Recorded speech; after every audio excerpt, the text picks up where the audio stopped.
Today the goal is to quarter balance and align this 300ZX, but there are quite a few things we need to do before we can just do that.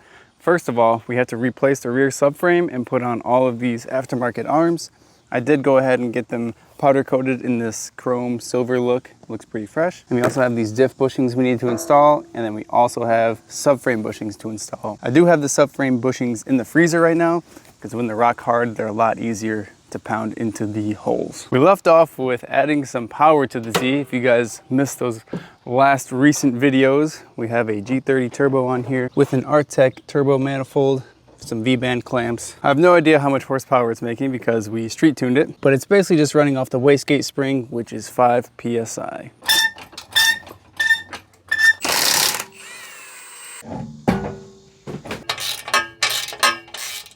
So we got the exhaust out of the way. Now we're trying to think about a plan of attack here. For sure, we're gonna have to remove the drive shaft from the diff. We're also gonna have to remove these calipers from the knuckle. And I think the last thing we're gonna need to remove is the e-brake cable. I'm not sure how to even remove this. I've never done this on a Z32 or Skyline. Oh, we're also gonna have to remove the coilover. Forget that is attached to the chassis and the knuckle as well. And then lastly, of course, we have these 4 main bolts to hold the subframe to the chassis. I'm gonna start with just taking off these calipers so we can remove the drum and see how these cables are held on.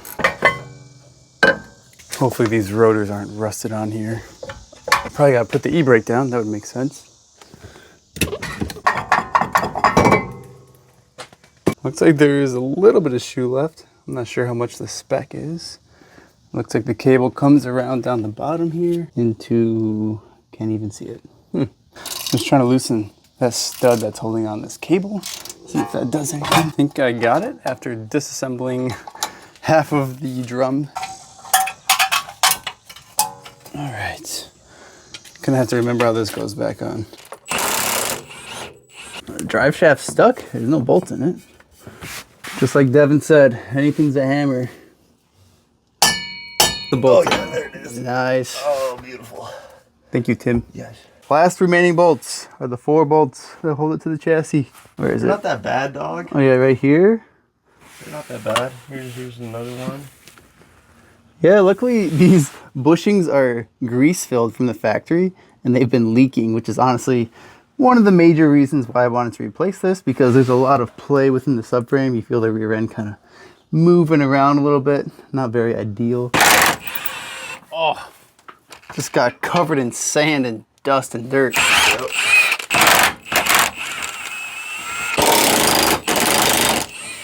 So far so good. Watch your eyes. So much dust. Nice. These are nasty. I'm gonna need to clean these up. There's one more. I'm scared. Not be under it. Yeah, try not to be under it for sure. We good, all right. Send it. Alrighty. Let's lower the jack slightly because sometimes it could stick. We might have to kick the subframe down a little bit. Yeah, I bet we do. Yep. Here she comes. Oh boy. Yeah, stay clear, stay clear. We'll just drop it like it's hot. Oh, it's free off the jack. Uh-oh. Go back up a little bit. Studs look pretty good, actually. Nice and clean. They look great on this side, too. All right, gonna go back down a little bit. Here she comes. It's very forward heavy right now. That's fine. Is the coil off? It looks like it's kind of jammed in the... Alright, I'm gonna try more. Go for it. Oh, we're good. We're free. She's out. Oh, wait. We got something stuck here. Why is there a harness to the diff? This is something we didn't think about, but probably should have. How are we gonna get it out of here? Pull it. Out of the garage? Oh. Yeah. Yeah, that's true. We're kind of stuck. We might just clear this area and do it right here. Yeah, we might have to. While we won't be needing any of these control arms except the lower arm, I still am going to take them off because we're going to have to match up the length of them to the new arms. That way we have something to go off of. I did order a new lower control arm. Unfortunately, it did not show up in time, so we're just going to have to put that on when it gets here. Looks like these bushings weren't too bad, I guess. Oh, never mind. That's done for. That's looking cooked. Uh-oh. He said it's been on one bar for like 2 weeks. I guess we gotta take a break.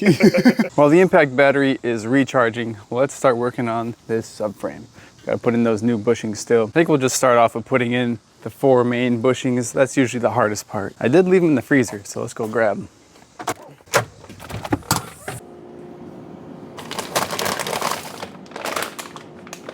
All right, so these look like they are 2 pieces. Well, let's just see how this fits in here. Oh, that's not good. Are these different sizes, hopefully? Did they shrink that much? This might be a problem. These are supposed to be really tough to fit in there. I decided to read the instructions here to see what's going on. And it looks like, do not remove the metal shell that has bonded the rubber rings on both ends. So that's referring to the bushing that we took out. If you guys remember what the bushings look like when we took it out, they basically just crumpled apart and we had to hammer it all the way through. So that's not something we were able to keep or reuse. Those things are long gone. Basically, it wants the outer shell here. So we might have to just try and find new bushings. I don't think there's gonna be anyone locally that stocks something like these, so I'm not sure what we're gonna do. Going on a quick parts run with Tim. Hopefully while we're away, someone's gonna put all this together for us. The Tim Mobile. The front end of it is sexy, dude. The rear end is just as sexy, which is kind of crazy to say. Got the goods.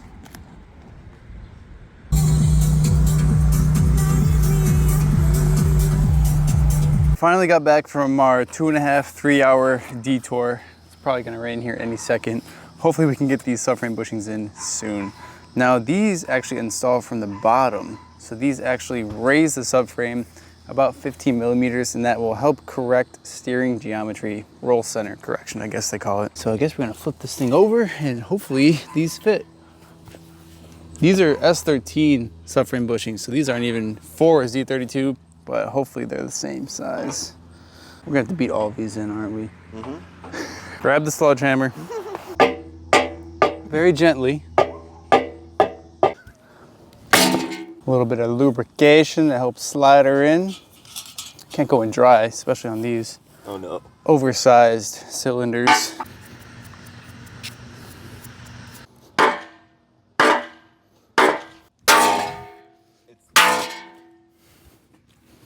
Why does that work so well? How are you feeling about that, sir? I'm out of breath. All right, hopefully these go in a little easier. That wasn't so bad. Sit on it. Sit on it. Oh, dude, that wasn't bad at all. These are from diff. Let's keep those there. Just flop her out. Oh, is a sway bar holding it?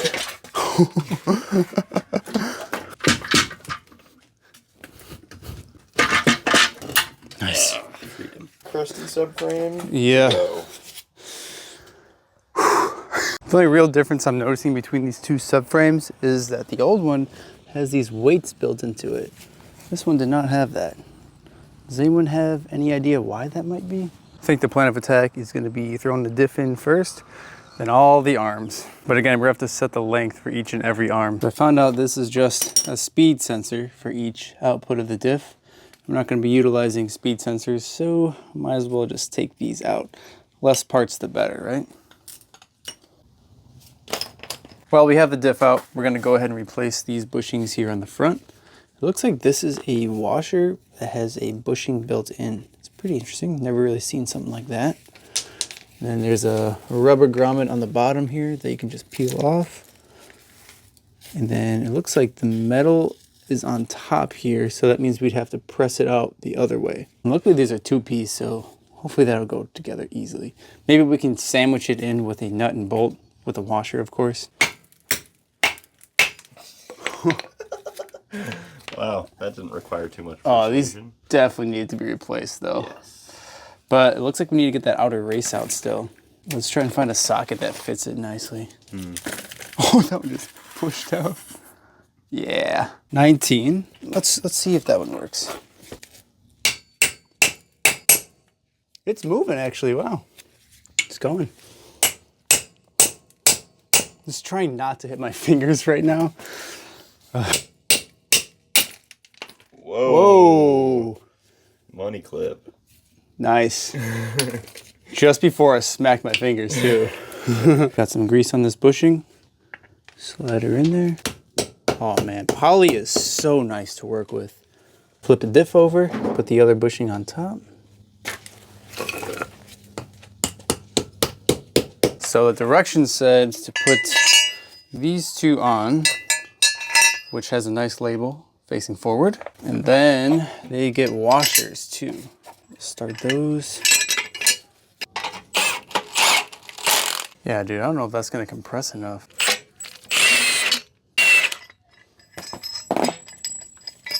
Okay, Mike. Boom. It does look pretty sweet. Crusty diff inside a shiny subframe.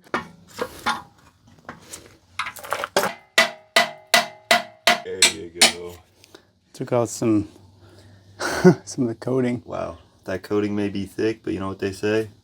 Pimping ain't easy.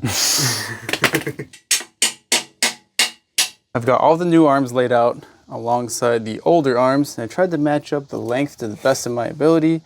Again, this is going to go in for an alignment soon, so it doesn't really matter, but I like to see how close I can get. But a good way to adjust them, and actually the proper way to, is you want to hold the base down as if it's on the car, and then you don't want this to spin also as if it's on the car. And then you spin this middle collar. This is reverse thread and this is regular thread, so it'll evenly spread it out. So you can see it gets longer when you go this way. And shorter this way. And it's very important, if you're ever gonna replace your traction arms, match the length of this, because your alignment guy will hate you if you don't. And if you aren't sure, just bring it with, because your alignment guy is gonna need this baseline to go off of. The other ones, not so much. The alignment machine will tell you, but it's insanely difficult to align without knowing the stock length of a rear traction arm, that is.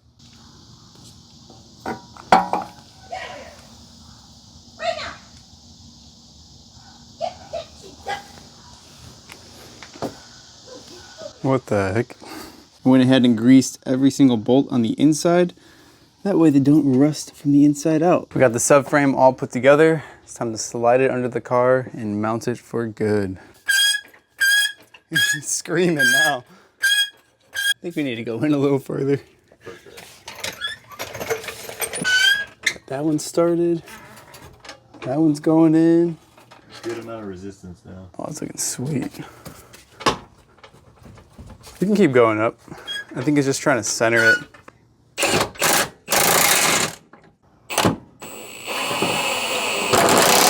We got the subframe officially mounted into the car fully. All the control arms are tight.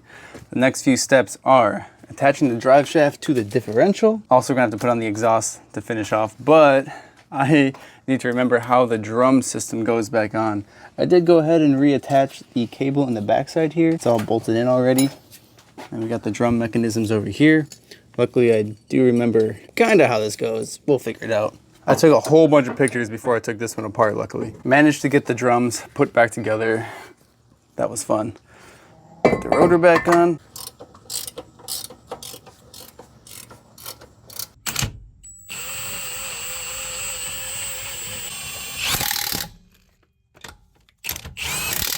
Well, this is how we're looking under here.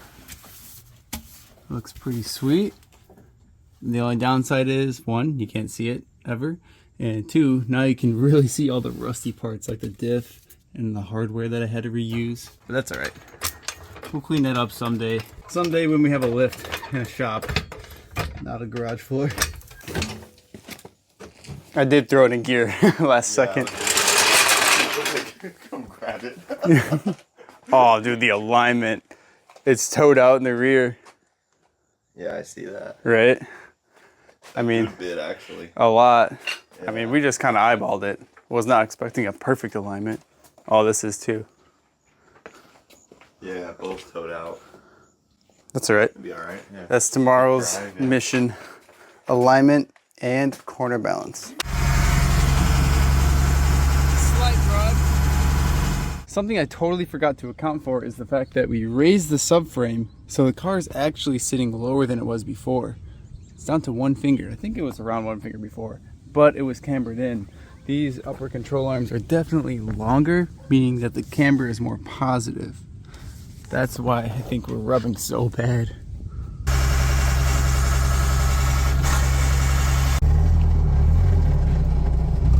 Just got the J-lines. Thankfully, the tires did not blow up on the way here. They started chunking really bad. I think the passenger side is even worse. People were yelling at me on the highway. They're like, your tire's gonna explode. I'm like, I know. Right now, Jesus is throwing in some weights into the driver's seat to mimic my body weight while we do the corner balance. So that's gonna account for as if I was in the car. While he's doing that, I'm gonna start jacking up the rear so we can put on some new tires in the back.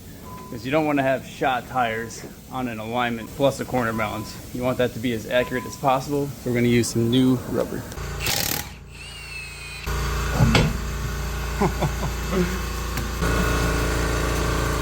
I'm just now realizing this is the first time the Z has ever been on a lift. And what Jesus is doing right now is matching up the length of the traction arm. You said this one's the same length as the S chassis, right? Yeah. But you said you like to extend it about 10 or so millimeters? Yeah, that gives you a good like toe curve, and then I'll align it based off of that. Once it's aligned, then we can verify toe curve is good. Sweet. Oh, so you kind of like pull the whole car down. Yeah. Oh, that's sweet. I'm excited to see that. It's cool to see the shiny parts, but again, you can see the rusty stuff even more now. Took off the front wheels, but before I did that, I gave it a shakedown test. That way we can verify that the suspension was tight. And I felt some play in this wheel, not the front right, but only this one. Up and down had play, but left to right had no play. So I found that the coilover had the play. Now this can happen from one of your collars being loose, and to my surprise, look at that. This one's loose. So this one you always want to tighten towards the base. If you tighten it towards these other collars, you're going to have play within the threads here. That's how it tightens this entire threaded area to the base. Got a key here, thanks to Jesus. There you go. Forgot there were grease fittings on there. Thank you, boss. Zip ties are the way. I feel like the clamps on these lowered cars that you do all the time would just get caught in the wheel well. Don't they usually like clamp to here or something? Like on the edge of the lip? Yeah, it depends on what model alignment machine it is. This model alignment machine clamps onto the tires. Oh yeah. So it would never work for our cars. Definitely. Especially while turning the front for the adjustment or for the reading. Yeah. For caster sweep. Caster sweep, that's right. I did put 18s on the front because this is ideally how I'd like to run the car. Probably put the 17s on when we're done, but new tires, you know the way. Quick jounce. It's surprisingly really stiff. Yeah. It might be rubbing. So we got our reading. It is all red. Oh, the rears too. Oh, that's not good. Yeah, but it was way out, remember? Yeah, it was even worse, yeah. Before we begin or go any further, we're going to center the rack. So what he does here is take off these boots. You just basically measure it, right? Yeah, I just measure. That's the best way to do it. We are leaking a little bit of oil too. Sorry. 65. 65? And 65, we're good. Oh, wow. Yeah, so ideally, the way to do it is like you measure the spacing on the rack here and here. Right. And then make sure your steering wheel is centered up front. So I had already centered the steering wheel, and then that just means that these are now centered too. So. Cool. Well, that's sweet. They're already straight. Yep. It's cool you got a little screen here. You Yeah. can see your numbers in the back. While this fitment is ideal, we are getting close to the specs that we want for the camber caster and toe, but it looks like we are still sitting on the quarter panel here. While this is peak fitment, this is not peak drivability, so we're gonna have to raise it a little bit. So Jesus is doing a toe curve check right now, so he's got some ratchet straps hooked to the ground and to the subframe. So he's gonna pull the car to the ground, and we're gonna watch what the toe does.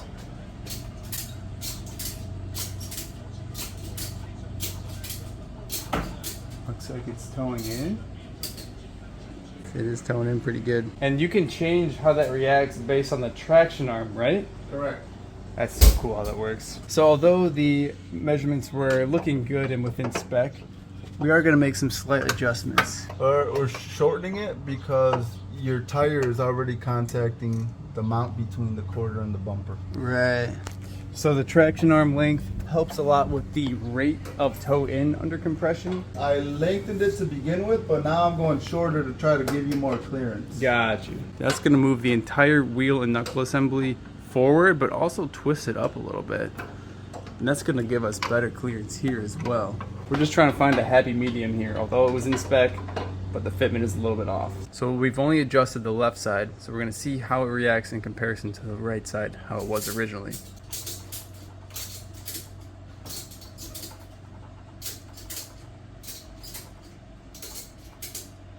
It's actually pretty even still. Clearance here. Oh man, that looks so sick. But, are we touching? Yeah, we're touching a little bit. Right here. Ooh, can't even measure it that way. Right? What do you got? It's like 12. Oh man. The other side was how much? 26. 26?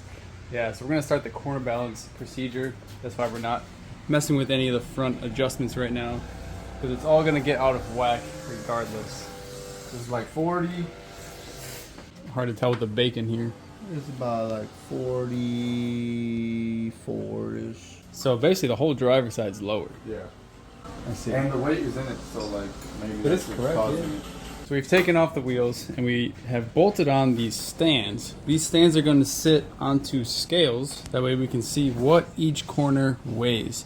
And then we can adjust the weight on each coilover to raise or lower it. And that will affect the weight that each wheel is putting down on the scales. So we know for sure we want to raise the driver's side, front, and rear. So before we lower it onto the scales, we're going to at least make those adjustments first.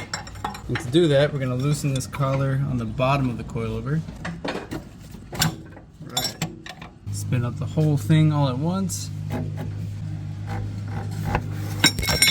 Looks like this collar was rubbing on that stock upper control arm. It's nice that the new one has plenty of clearance, so we won't have that issue anymore. Yeah, little witness mark right there. It's shiny. The front one loosened up too. And then we'll spin the whole assembly up. You want to make sure that you're spinning these threads, not just these two collars that hold the tension to the spring. You can spin it up using these, but again, you got to make sure that the whole assembly is spinning, which it is. Put it between the stands and the scales.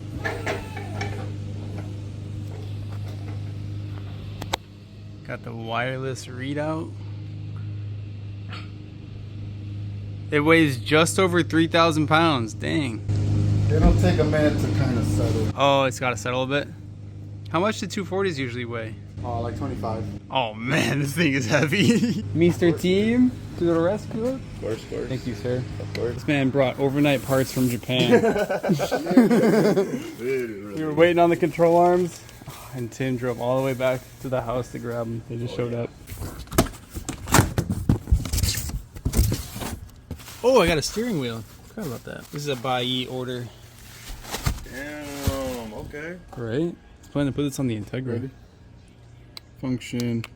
That's front and rear. Oh, it's the balance? Yeah. That's pretty close though, 5148. That's left and right. Heavier on the right, interesting. Mm-hmm. I think these are more Nissan brochures. Been starting to collect paperwork. I think that means I'm old. But this is what we really needed. It was either Oh, or the ones that you saw. Nismo. Ooh, they're gonna match. I thought they're gonna be gray. They're like silvery. So hack for you guys if you want to buy some Nismo lower control arms, but you don't want to pay like $500 for them. You can get them for half the price on Yahoo Auctions, Japan, or buy. Are those new? Brand new, dude. That is crazy. Right? They're usually like $500. Yeah. Just because they're silver. That's my reason. Just because there's Just because of that stamp, actually. Yeah, just because of this little sticker. It's like a $400 sticker. everything. I really don't remember what I got, so I'm gonna just open these now. Can Mike, you want Oh, it was a key. An uncut Gloria key. Super rare. Discontinued. Damn. The one piece the Gloria was missing. Cute. What do we get here? Ooh. Look the inside. Z? Red interior. Oh, it's the Z catalog from the factory. Red interior. These seats. Yeah, all the options. Oh yeah, that's sick. Green? What? I did not know that was an option. Really trust like All the wing options. what's it called? That's Facebook cool. Marketplace. Damn, they had navigation systems in the 90s. Facebook Marketplace. I've grown to appreciate stuff like this. Pretty cool. It's had the same what? XR1s on it since like.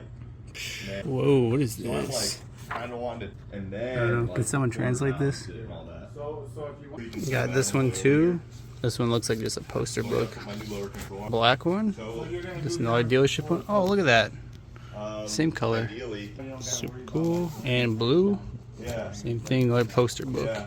I'd like The to vert, just put 'em on white and interior, go, but obviously, super rare, never seen one. Looks like even the door handles are white. That's so cool. Oh, the VLSD. Man, I can look through this all day. All right, back to business. We just lowered the front right because this was the heaviest wheel in the front, and we had already raised the other side. So he's gonna lower it and see if our adjustment corrected our issue. How long do we need to let it settle, you think? Usually you'll just see the numbers kind of fluctuate for like a minute or two, and then you're good. All right. Boys, All right, spin this. bit of hot people. Right front. So this has too much weight on it. Left front doesn't have enough. Raising the coil over puts more weight on it. All right, we got the corner balance finished up here. We got to take off the skirts and then we put the wheels back on just because we figured it would be a little more true to the scales. So our next step is going to be taking the wheels back off, tightening the collars.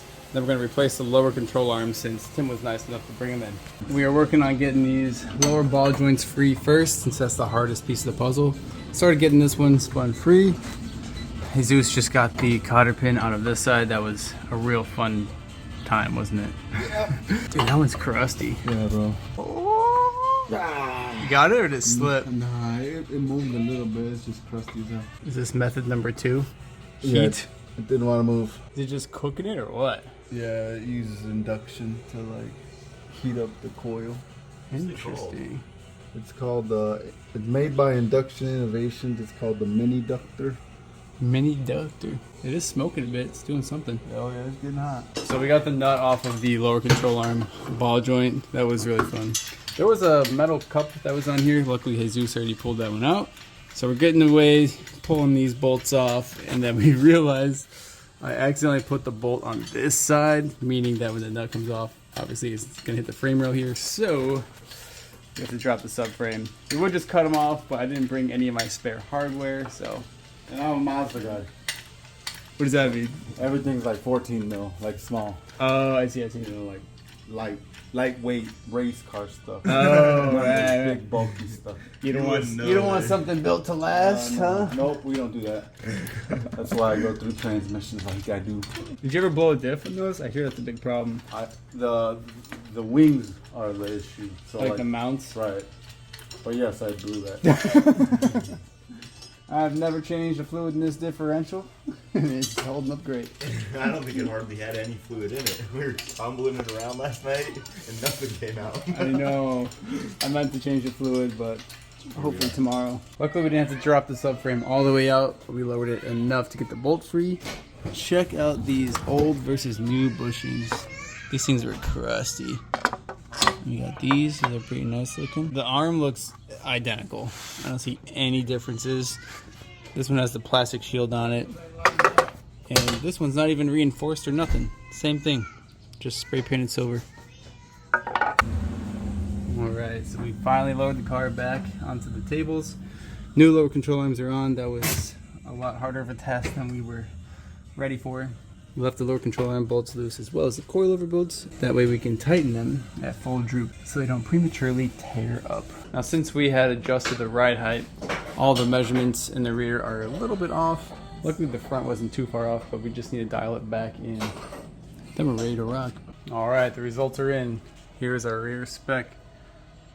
So I'm holding the wheel in here while Mr. Jesus is under the car aligning it, just to make sure it stays. There's our specs in the front, perfect.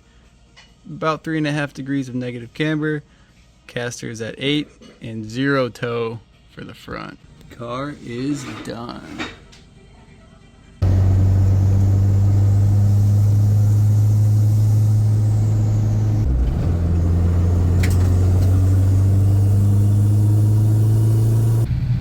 Just did a little night toge run to test the suspension. It's feeling great. It's pretty cool that he has a road like this nearby where he can test out suspensions. The car drives significantly better. I can't thank Jesus enough for his quality time spent helping me build this car. It's a really great experience sharing knowledge with another person that shares the same passion as you. Although we can't exactly see what's going on in there, we know that it's mostly nice and shiny. Even from the back, you just get a slight indication from that bracket on the subframe. Barely see the control arms. Although we did have to slightly raise the car, we still have peak fitment in the back. It's just over 1 finger and we have plenty of clearance to the rear here now. The car drives amazing, the car looks amazing. I couldn't be any happier with this. Well, I want to thank you guys for sticking around for another video. And if you have a second, please double check if YouTube unsubscribed you or not from the channel. I've been hearing that's happening yet again. I'll see you guys in the next one. Peace.